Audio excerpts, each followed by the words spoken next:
So one of the things I wish we had done before we started being a foster parent was think about the layout and where we were going to set up our social worker visits, keep all the kids' toys, everything like that. So I want to show you how we've done it. So we have a living room here, which I'll do another video about, but down here is like our playroom slash workroom slash visit room. So essentially we have all of the kids' things here, which I'll walk through. And we also, when social workers come over, we will have the social worker visit here in this space. We wanted a place where the kids could be distracted or play, and also close by some areas where we could have some more private conversations. So the living room is right here. We would sometimes go up on the couch while the kids are with an activity here. So I always have a chair. Sometimes social workers will sit here if they want to give a little space, and also I'm getting old, so you know, I don't always want to be on the ground. We recently transitioned from having little tiny tots to older kids, school-age kids, so we have a desk now here. I'm still working to put on some wall decals. I love wall decals. I talk about them all the time. They're so easy to get kids involved in the decorating and personalizing the space, so that's to come. I also keep a Amazon computer thing in here. I don't want to say it to turn it on. But it's really nice because then the kids can ask questions, they can ask for music. It's really their space. I erased everything on this whiteboard just for confidentiality's sake, but I like to keep a whiteboard up because that's a great way, again, visually to show what's going on. Maybe there's a deadline at school or visits. You know, a lot of times we have therapists in the home, and so I will actually take a Polaroid camera and take a picture of them, and you know, Monday, Tuesday, Wednesday, Thursday, Friday, put up a photo so that they can kind of start to understand what's happening because there's so much going on. Another thing to think about is having like a flat area and a place to sit for video visits. So that can be with their mom or dad, it can be with their therapist, it can also be on the couch over there and listen in as needed. In general, I'm trying to create a yes space. So this is an area where kids can help themselves and I don't have to constantly be managing or making sure, oh, don't touch that, oh, don't dump that. I try to create a space where they can help themselves and they feel at home. So you still need to follow all of the general rules of having a safe space. So any rugs need to be non-slip, your outlets need to be covered, and you need to just generally think about choking concerns, especially in playrooms, and other things that could be dangerous for kids. So we don't have little tiny tots right now, so I do have some things, I'm going to show you what we have, that I would not recommend for little ones or kids that maybe have sensory needs or are neurodivergent and put things in their mouth and things like that. I love to have bins. Now at the beginning I don't recommend bins because sometimes kids will dump when they're angry, so get to know the kids before you like do a whole bin set. But bins are great because it's easy to clean up. You can empower kids to help themselves. So a doctor's kit is like one of our #1 activities because it has that, you know, trauma-informed connection, therapeutic, all of that kind of built in. So there's a lot that you can play about to put them at ease. You know, there's so many doctor's visits, especially at the beginning. So I like to foreshadow the best I can. With a doctor kit, you can make it fun. It doesn't always have to be serious. Like I have a little tea set here, and you know, so we can play and connect and bond in that way. Like dinosaurs, action figures, or like little, you know, people, I don't know what they're called, animals. I have like jewelry making type supplies, as I'm making a mess. I love the jewelry stuff just for visits too, to pack, because that's a nice activity to do with mom. Puzzles, and kind of just different things. Also we have like music. That's something we definitely do a lot here to help, you know, for some sensory needs, to distract, to calm. There's a lot we do with music in this house. It's just something that connects with me and my husband and something we share with our kids. We also have one of these.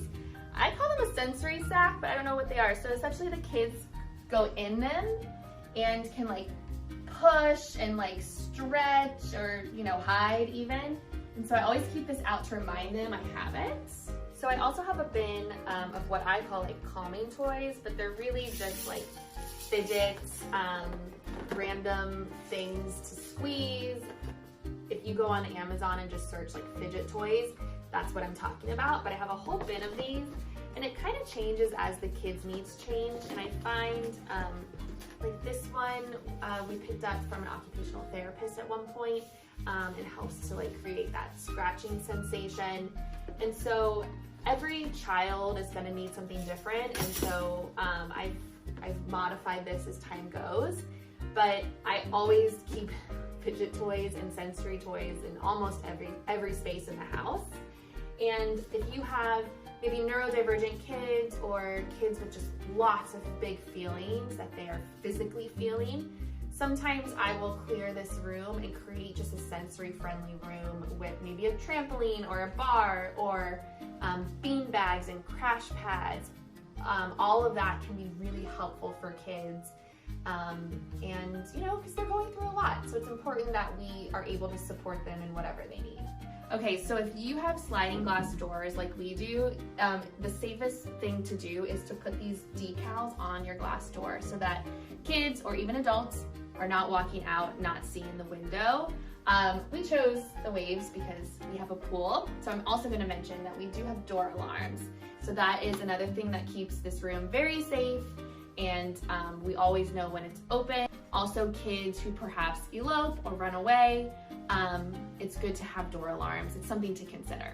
So we also have a little table, as you can see. It is well used, but again, we try to create more of a yes space. So sometimes kids are a little rough with the furniture in here, and again, I always recommend having some little area or nook where kids can be free to be kids. But they eat here sometimes, you know, like I said, if we have a social worker, I'll set up an activity. I do keep things out to encourage, you know, play or to inspire play.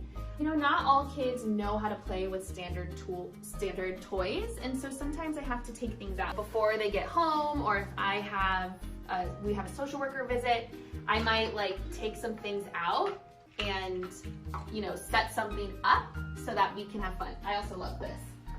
If we're gonna talk pretend play with food, this is like the most amazing ice cream game ever. So this little corner is a little bit like kind of a distraction or calm down space. If a kid is really escalated, they will not come here just because there are some corners. I'll show you in their room, we have a little calming space there. But this is like a little nook they can crawl in. We have like this house sticker activity, which can be therapeutic and sometimes referenced during play therapy.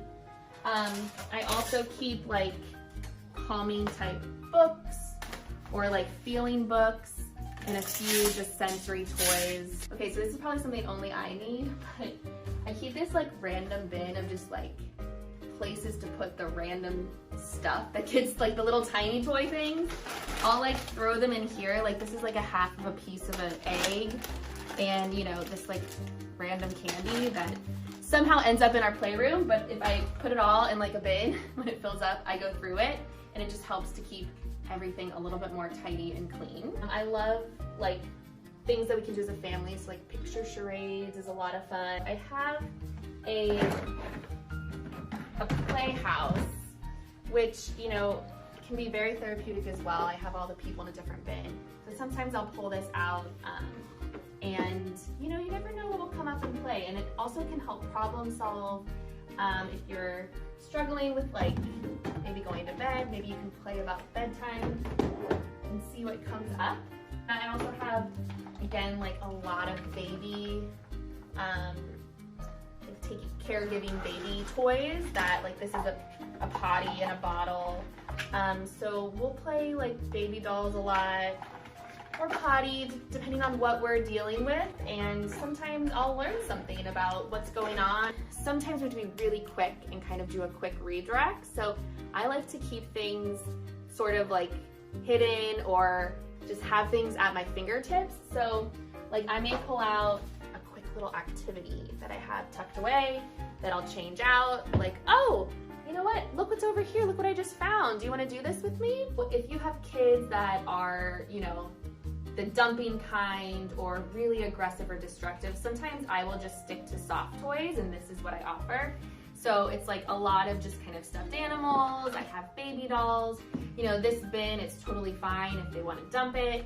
And I always keep that nearby, so if, you know, we need to kind of rethink what toys and what we're offering, these are always, I don't know why they love to play with this thing, because it's like a little bed.